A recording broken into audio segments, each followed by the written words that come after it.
What's up, family? What's up, family? It's Uncle P, man, and we are live from the Cultivating Mature Positivity Studios here at CMP Radio. I'm in the Uncle P room, right? And we have two very important guests. Um, Miss Anitra Green, she's been through here, and we've had conversations on dealing with trauma and dealing with grieving, you know. And she hit me up the other day, and she had a conversation. We had a conversation, and she said, I have a friend that's starting a program, and they're bringing it here to Chester, and she would like them to come and talk to our family. So, family, I want to introduce you to, first Miss Anitra Green. Let me bring this up. Miss Anitra Green, how are you? How are you feeling? I'm good. How are you, Uncle Pig? I'm good. I'm good. I'm blessed. And our guest for today is Dr. Joan Evelyn Duval, and her last name is Flynn. Flynn. Duval Flynn. Hello. How are you, Miss Doctor Joan? Dr. Flynn. Dr. Flynn. There we have it. How are you doing today? I'm well, and I appreciate the opportunity, Uncle P, to speak with you and to your radio audience. Thank you very much. We appreciate the opportunity to be able to get the information out here to the people. It's extremely important. And we're going to get right to it, right? What is trauma-informed education? Trauma-informed education refers to the fact that schools view the experiences of their students through a trauma-informed lens. And in Pennsylvania, we have a law in the education code that schools are to be trauma-informed. They are to train their teachers, their administrators, and their staff, the support staff, in the area of trauma. And that would mean that they know and understand what trauma is, how it functions in school culture, how it impedes academic and social performance. So trauma, we spoke briefly earlier. Trauma comes in so many different shades and so many different colors. It's not just, for underserved Black children. It's for everyone, right? Hurt people. But how can the Trauma Educational Informed Educational Coalition help Chester? And what services will you be giving to the teachers of this area? That is really the school's choice.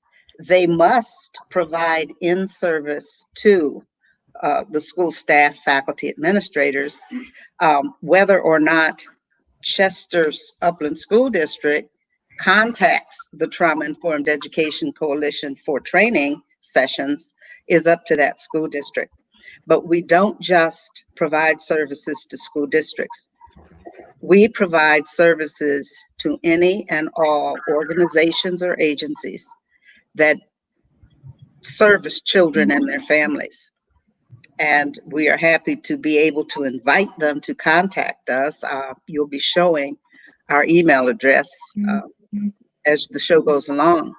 But we are here and we are available. We have a unique set of trainers. We have the most unique coalition for training that we know about in the country because of the professionals who work with us, counselors, educators, psychologists, licensed social workers, lay people. Anitra, can you think of any of the other groups? I'm just going off the top of my head. Sure, I think you've covered it, and also a few university professors. There's a nice mixture. We have Penn State represented, Cheney, Widener from myself, and I'm thinking of, it's one other, Villanova. We have someone who is in academia. So this training is not just for, first level of education, primary, but it's also secondary and colleges. So, and I'm excited to be a part, just to kind of lead in. I'm new to the coalition. I was invited. Tamika Gibson actually connected me to Dr. Flynn. She was talking about the work that I did with grief, and grief can be very traumatic. And so with the coalition's desire to grow, Dr. Flynn thought that my background as a school social worker for 12 years and also working with grief and now, wanting to also teach at university level in the future. It's a perfect fit for me, and I'm very excited to be a part of the coalition. And Dr. Flynn has also done work in Chester. No matter what I do or no matter where I go, I'm always going to make sure that home is taken care of. So in growing this, Dr. Flynn has done work in Chester, and she's very familiar with the district. She's familiar with the community, and was excited to be able to come and broadcast this. It's not just for Chester, but we know that there's a lot of work and a lot of support that our community needs. So here we are. So everyone knows that Chester Upland School District is an underserved school district, right? Right now we're battling between the charter schools. So the training that is given to these teachers will help the teachers do what exactly? Deal with the students through a trauma-informed lens. One of the reasons that traumatized communities have poor school performance is because trauma is a medical condition. It impacts the brain and the body and the spirit. So if teachers don't know what it is that they're dealing with, they tend to misread these students as social problems. These kids get misdiagnosed. People think they're resistant and stubborn. They think that they are that they overreact, that they're impulsive. They believe the kids are purposefully confrontational, aggressive. These kids live in a state of high awareness. They are constantly in a flight or fight brain condition. Absolutely. And if we know and understand that this is a medical condition, this is not a bad child, this is a wounded child, and we have strategies and approaches to mitigate their distress, then when they feel safe and when they feel calm and when they have a good relationship with a trusted adult, they actually have better school performance, both socially and academically. So it is a matter of teachers taking on another level of understanding children. And I think a big part of that, from the standpoint of being in a school, Dr. Flynn, I agree, on the social work side. So at my school, we have had a lot of trauma-informed training, and I'm happy that we have a strong social and emotional team. We have, psychologists and social workers and 10 social work interns. So I think our school is fortunate in that we are very well equipped with social and emotional support. A lot of districts, not just Chester Upland, I think about Philadelphia and other places, there are not as many social and emotional support. And then the power of relationships is also very important. It's important for a teacher to understand their role in the life of a child. I feel like secondary to a parent, a teacher is probably the most influential person in a child's life. So how you label that child, how you speak to them, how you interact, your willingness to build a relationship, to create a safe space, is important. If a student is saying someone is bothering them, a lot of our kids have had, it could be a kid that has abuse in their background, and now you have a kid emotionally badgering you every day. It's important for a kid to feel safe. If a child comes to you and say, I'm being bullied, then you need to respond to that immediately. Not, oh, that's what kids do, or go sit down in your chair. So I just think it's very important for the teachers to understand their role in keeping kids safe, relationship building, and making sure that there's social and emotional learning happening. I feel like those are the three, primary things that I know we've worked in within our school, and having programming to support kids emotionally. And your students are very fortunate, because that is one of many, many schools, and most schools, the teachers are not that well informed, the administration is not well informed, and the kids are not being treated, or the students, no matter what age they are, whether they're in basic ed or secondary ed, they're not understood, and they're not treated well, and they're not having school success, and they're getting put in the school to prison pipeline out of basic ed. And we really, really, really grieve that these wounded children are being further traumatized by insensitive and cruel responses to their pain. Absolutely. Now, we spoke earlier and you were telling me about a law that was passed today. No, the plan, the law was signed into law in early summer, and I don't want to get the month wrong. It was either June 28th or July 28th. It was one of those.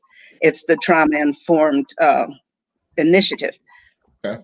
And Act 144, if I'm correct. And it can be researched. Every school district and all schools in Pennsylvania are to make sure that their faculty and staff and administration is trauma informed. And school boards must have some training also, according to the law. Now, today, what was released was Governor Wolf's plan for a trauma-informed Pennsylvania. Okay. Yeah. That was put together by a think tank of about 25 of us who were privileged to serve on the think tank to create the plan. And the governor and the other secretaries were briefed last Friday, and that plan was released this morning. Okay. So you're not a stranger to Chester, Pennsylvania, as I guess that's Queen Chris. She just hopped up and said Dr. Flynn. So you're well known in these areas when it comes to the educators, because Queen Chris works for Camelot, and Christy Barnes, she works for Camelot. And, oh my Lord, yes. Right. I know Christy well. And that's a person that, over the last couple of years, I've gotten to see just who really cares about the kids and who's in it for the kids, for their well-being, and not just in it for a check. And Christy is one of those people, right? She puts her whole heart out there, and so when we talk about this trauma-informed training, right? Is Christy one of those candidates for the training, right? And how would she be able to, hold her feelings in, right? Because she's dealing with a lot of trauma too. She's dealing with the high school, and she's lost students, right? And she has other students that she has to continue to try to nurture and help. So, how would that trauma-informed training help her do her job better? Yeah, a couple years ago, when school was starting in Chester, Trauma Informed Education Coalition did a full day training with the non-instructional staff. Okay. And what we learned was how much pain the adults, what people have to come to understand is, even though professional educators are employees of a district, they love the children they serve. They genuinely come to love the children they serve. So when we did this training, there was a terrible, terrible, terrible realization of how grieving that non-instructional staff was. There were tears. There was the fear that they were going to lose students before the end of the school year.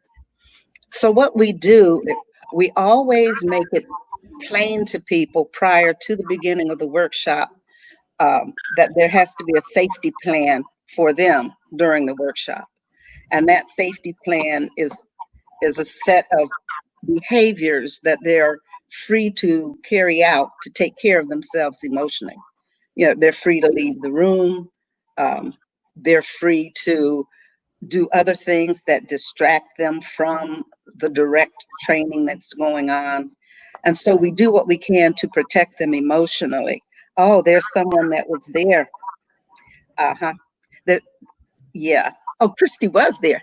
And I see her chat. What parents and the adult community needs to understand is, because educators, whatever their role in the child's life, they do love the child.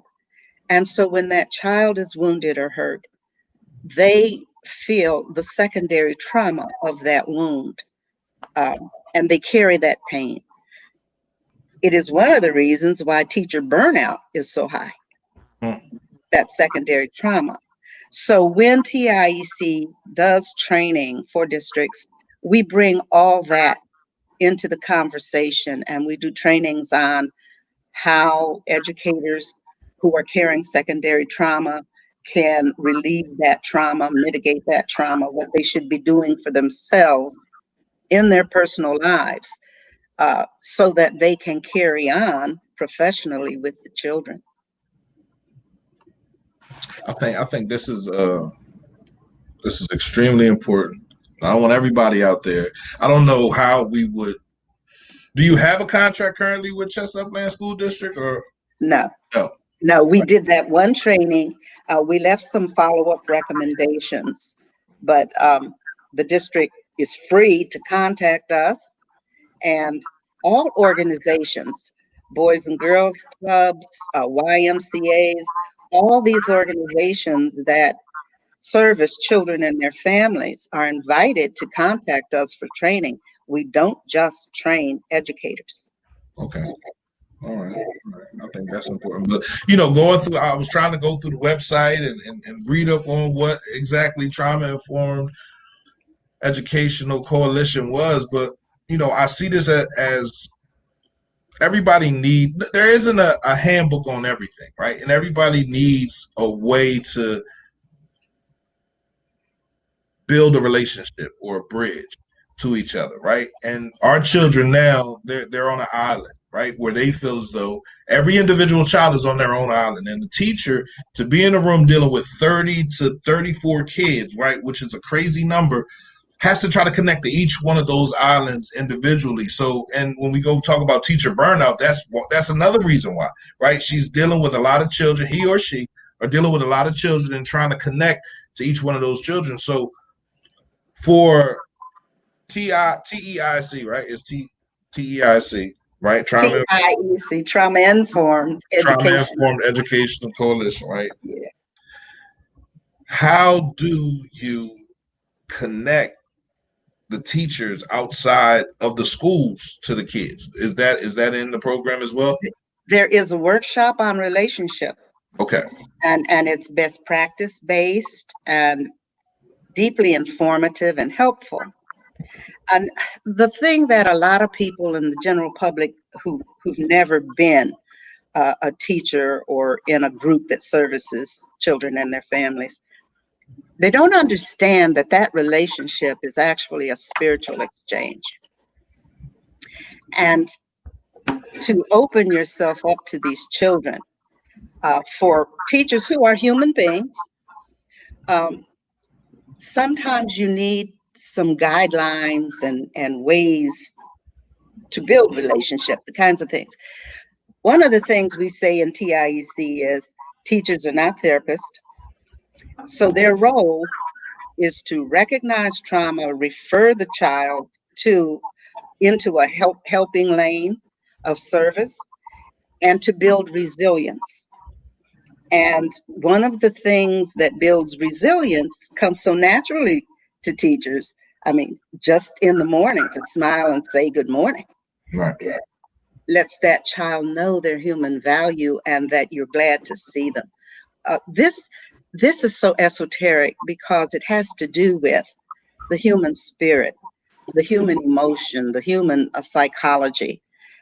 In addition to what trauma is doing in the body with the brain chemicals and other aspects of trauma. In addition to that, children, well, human beings are made to be loved. That's what we're made for. We're made to love and to give and to receive love. And so teachers have very convenient ways into doing that. A smile, encouragement. You don't know with traumatized children whether or not you should touch them until you figure that out with the kid. And Anitra might want to speak to that because she works with trauma all the time. Talk about some of the things it's safe to do and some of the things that might be triggers for kids, Anitra, if you would, please. Sure. Well, I think that the physical touch is definitely something to be important. You know, some kids are huggers, and they actually at some point, I mean, now that we're in COVID-19, the whole game has changed to what our normal reaction and response to children are. Now we're 6 feet apart, so you know the hugs. But pre-COVID, physical touch is important. You know, there are kids who do not like to be touched or hugged. If you're in their personal space, it may remind them of in a negative experience. So it's important to ask permission. You know, like if a kid is crying, you know, do you mind if I, you know, put my hand on your back, or I'm going to give you a tissue. Also, it's important for voice tones. I think that, you know, teaching is stressful. You know, I know that, you know, I laugh. Some of my teachers are just like, you know, I try not to yell. It's very frustrating. I've had to come into a classroom temporarily, and I was ready to yell and have yelled. Like, oh my goodness, I said be quiet 16 times in 2 minutes.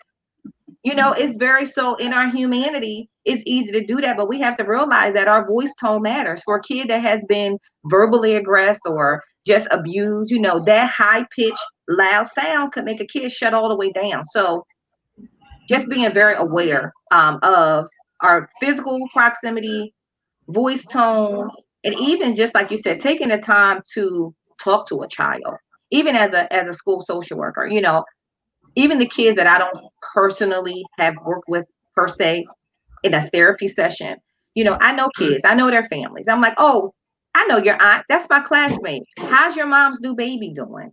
Oh, I heard that you performed well at a dance. You know, talk to the kids about things outside of their grades. You know, it's important for a child to feel like they're more than their GPA.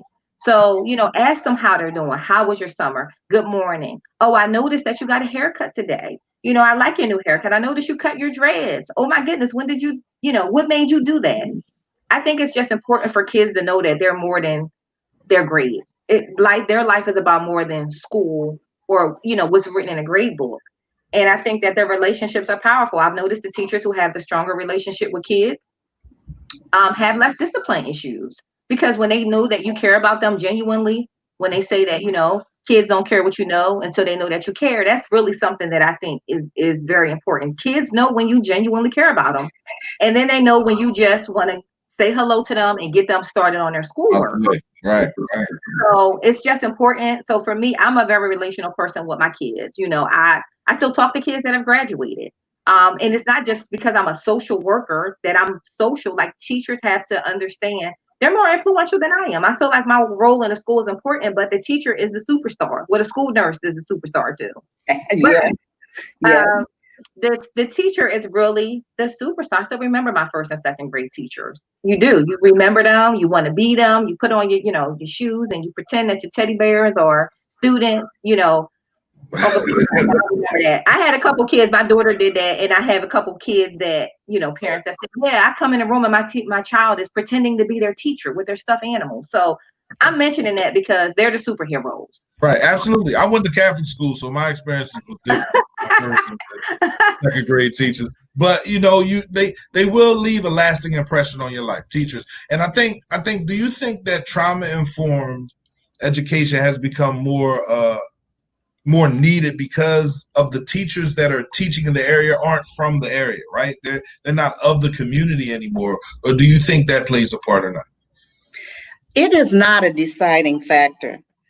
My last assignment in basic education was in Westchester, and I live in Glen Mills. That does not stop you from forming that relationship during the day when you're there. Now, the students will ask, did you come and see the play?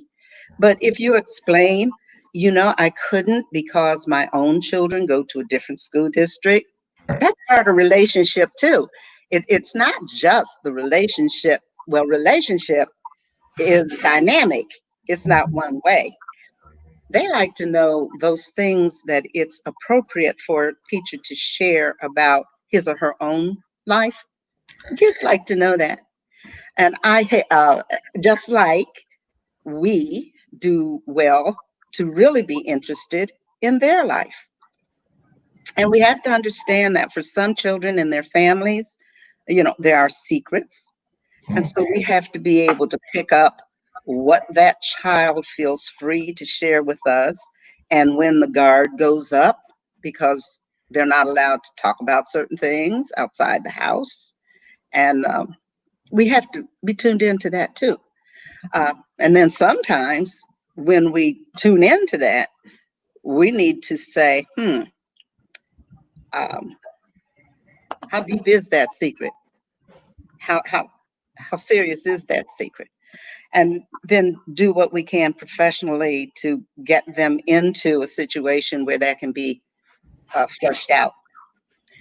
I went one time to Tyler Arboretum with my grandchildren, who were very young at the time.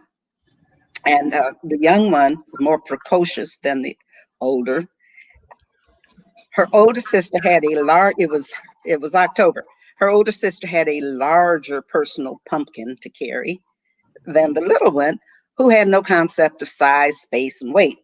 So she wanted a larger pumpkin, but she couldn't carry it. So I tried to navigate that understanding with her, but she wasn't having it.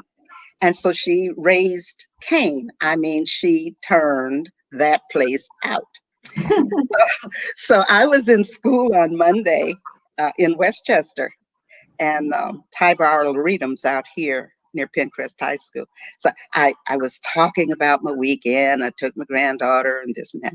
And one of the kids said, "Oh, was that your granddaughter?"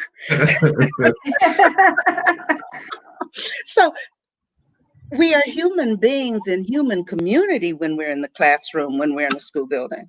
Mm-hmm. And we need to be natural and caring and nurturing. And then the children will grow and develop. Our job, our role in society is to develop human potential and to do it as effectively and with as much love and kindness and genuine concern as we can muster ourselves as a human being. And when we do our trauma-informed education trainings and we open educators or community groups, members of community groups, up to the understanding that they can honestly make or break a kid by loving. They will make a human being. I trained in pastoral counseling at Newman, and I do not practice because my empathy level is too high. But one of the things that I came to know and understand was that you can build a whole human being by finding one person that showed them genuine positive regard and having them go back into that memory and know and realize their human worth because they have been loved. That's powerful. That's very powerful. It's very powerful. About to make And I me can cry. attest to that. I can attest to that. My husband is a teacher, and he had a student who he has not seen in 10 years. Email him and tell him about how well he was doing in life. And he said to him, "Mr. Green, I still remember the day that I was acting a complete fool in your classroom. And you pulled me to the side in a calm and fatherly way and told me what your expectations were for me. Not how I was acting, but what my husband knew he was capable of doing and what his expectation was for him, even though he was shortchanging himself." And that, like, you know, fatherly, calm, positive regard. He's like, I don't really know what I would have done. And then, a lot of times, my husband being an African American male in education, a lot of times just by, being a male and being able to identify, the student really saw him as fatherly. Right. And so he showed me, he said, "Look, my student is doing well. That made his week." He was like, "I don't realize when you're doing it, you're doing what you just think every human being deserves, but you never know the power of what you're doing in that moment." And he basically just told him, it goes back to that moment in the classroom. And he's getting ready to graduate college at Penn State, I believe. Mm-hmm. And so you need positive reinforcement. You need positive memories, right, to keep you going throughout life. We all run into walls, and we all have those traumatic experience in life. And if we don't have a positive or a loving memory to fall back on, we continue to, I don't know, hand out more hurt to other people, right? It's an infection. It really is. And so I approve Trauma Informed Educational Coalition. I want, but every school, how about daycare facilities and things like that? So everybody is available to come to these trainings. Anyone who wishes to have us come into their particular setting can contact us through the email address that you've been sharing. We will provide in-service workshops or one-day presentations by a variety of presenters on different topics. Right now, what we are well equipped to do and the topics that we're focused on is the background research into trauma and theory, and helping people know and understand how trauma impacts a child's school performance. We talk about and have workshop on the ACEs, which is the Adverse Childhood Experiences Study, where first this moved into the scientific realm for the general population. The classroom impact of trauma, risk factors for trauma, trauma-informed models and methods. We have a workshop on implicit bias, on secondary trauma, on non-clinical classroom approaches to dealing with trauma, and even racial trauma. So we have a variety of highly trained, well-prepared professionals along these topics, and we have the willingness to come when asked to come. We have a sliding fee scale. We will work within the organizations, the school districts, or the agency's financial capacity. And our commitment is to make sure that every person who wants to know how to work with traumatized children and their families has access to high quality, best practice training. Yeah, I might need to take these classes up and get some knowledge. So August 5th, the 12th, and the 19th, these programs, they're still available? Yeah, they will be running August 5, 12, and 19. Those particular courses, or they're 1 hour, they're 90-minute presentations, an hour of direct information, and then half an hour to handle questions and answers. And if you go to our email address, that is how you gain entry into purchasing the courses. The courses are not expensive. If there are 2 on each day. And so if you want to purchase one course, it's $50. If you want to purchase them both, it's $95. Okay. And that's the pattern for all 3 days. Then school districts or agencies that want us to design something specifically for them, they can contact us and we will address their needs. We have 2 school districts we're going to be working with in August, and we customized the training that their faculty, staff, and administrators will be receiving. We will customize training for a school district. I think this is awesome. And I think I just like to have more on this and learn, the power of relationships, that the introduction of the trauma theory, the impact of stress on learning, right? I think as parents, we need to know these things. We have done parent workshops. Okay. Mm-hmm. We will do that. All right. I think that's awesome. So, as parents, we need to be more involved with our children's education. We need to be more involved in the way we handle the teachers. I think a lot of our kids nowadays, they know, the teacher said this to me, mom, and they go home and mom comes to the school and yelling at the teachers. And the kid feels, I don't never have to listen to you. I'm always going to tell my mom you said something smart. My mom's always going to come up and yell and fuss at you. So, the kids, they win like that. So it's the same thing in co-parenting. If you have a wiggle room for a child to skate through, they'll do the same thing there. So I just, I like this. I like this program. I think this is great. And Chester Upland School District, Widener Partnership, Chester Charter School, the Scholars, Chester Just to try to CCFM. Scholars Academy. Yes, I need all of the schools, right, to make sure you hit this email up, man. You get this information, and you get your teachers trained on trauma informed education. I think this, man, I second this, and send me all your literature for your course on the 5th.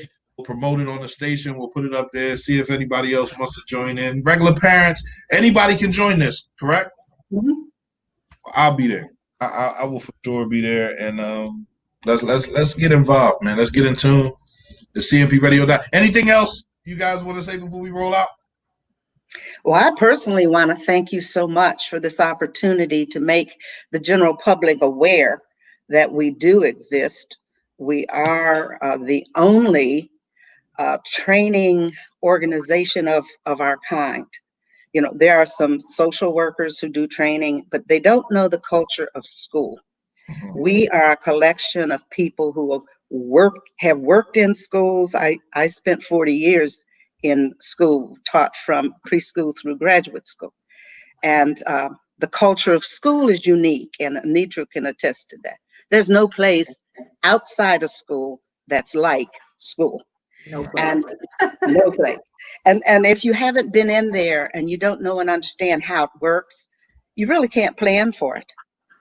When I was with the NAACP as the state education chair, I would frequently have to address laws that they were trying to pass in Harrisburg and say, this won't work in school.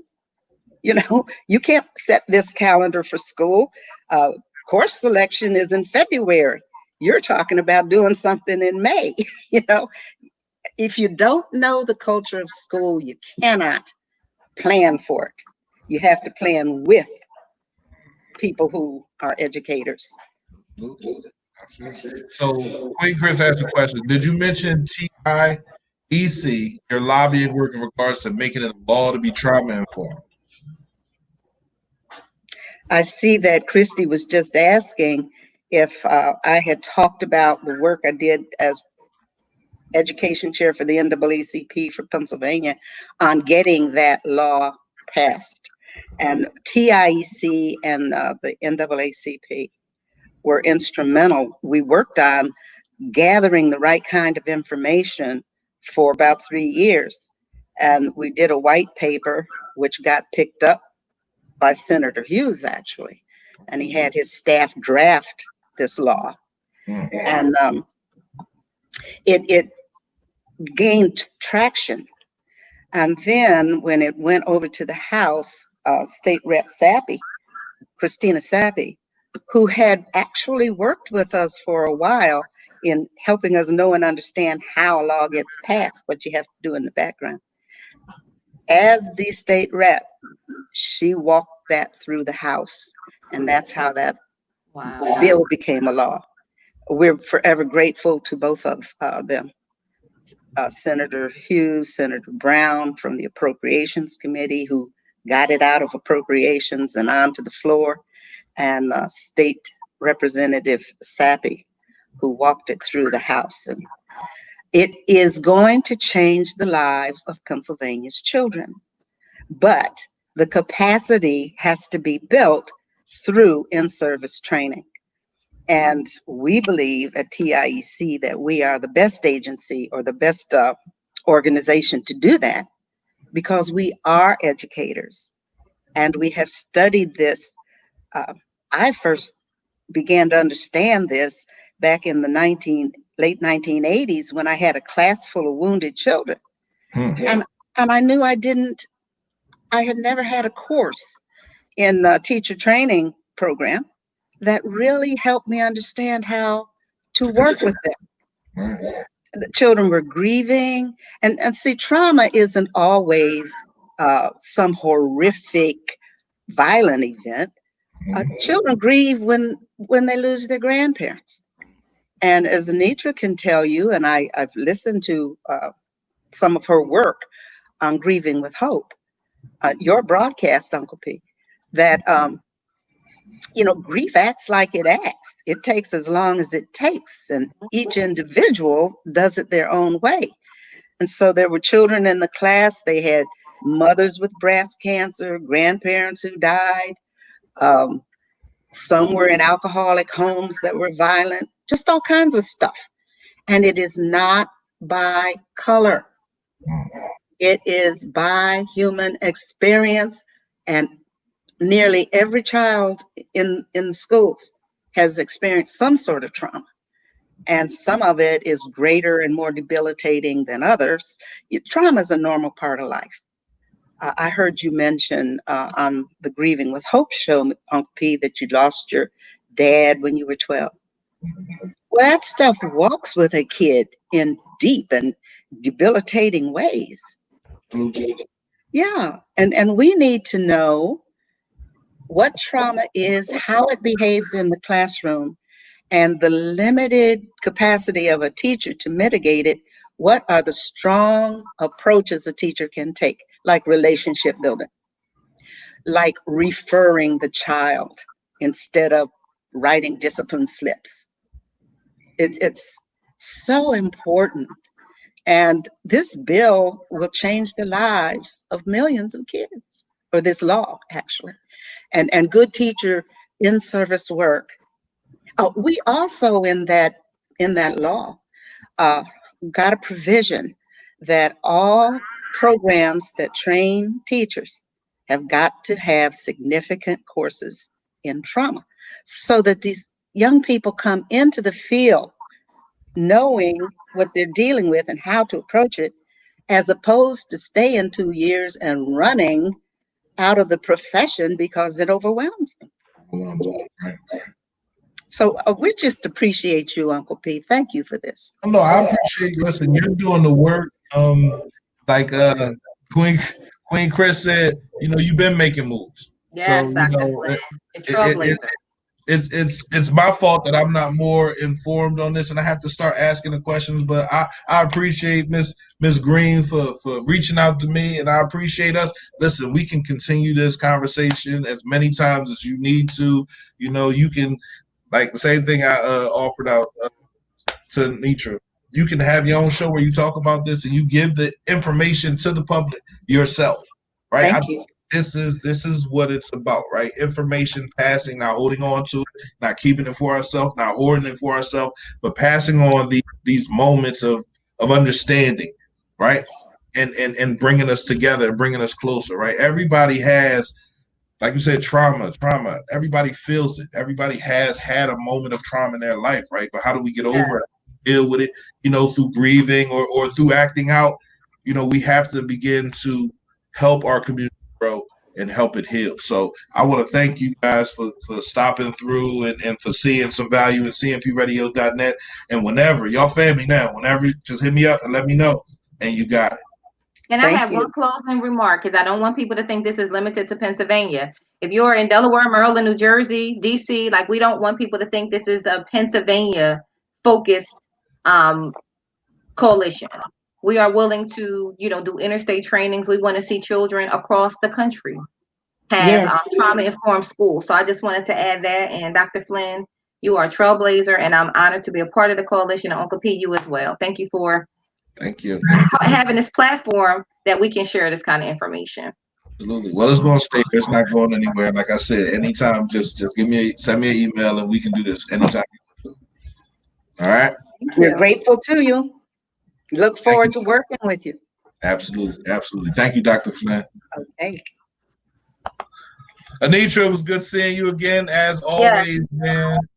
And we should be looking forward to September, right? Yes, the Grieving with Hope broadcast will be starting in September. I'm excited to make that announcement. So Yeah, go ahead. See you in September. You in September. Have a good one. All right, you too. So it's Uncle P, man. Listen, traumainschool.org, man. Get with them. Info at traumainschool.org. Make sure you get with them, man. Listen, I'm gonna take this course because I think it's imperative, right, that we understand exactly what our kids are going through in these schools, right? And we can build with the teachers, build that communication back and forth, back and forth. That's what this is about, right? Understanding our children, right? They're dealing with a lot. We're dealing with a lot. Reach out, touch somebody, give somebody some good energy, man. It's Uncle P. You already know, man. CMPradio.net. Listen, if you have something you want to talk about, man, hit me up right here. See that email, Uncle P at CMPradio.net. Hit me up. Let's have a conversation. And let's build. Let's continue to build our community up and out. Right? So, I'm out of here, man. I want y'all to remain safe. You already know it's CMPradio.net, man. Shout out to our sponsors. Pearson Culture Law, man. Workers' comp is all we do. As always, man, I want to thank everybody for tuning in. And listen, man, be safe out there. Love you. Peace.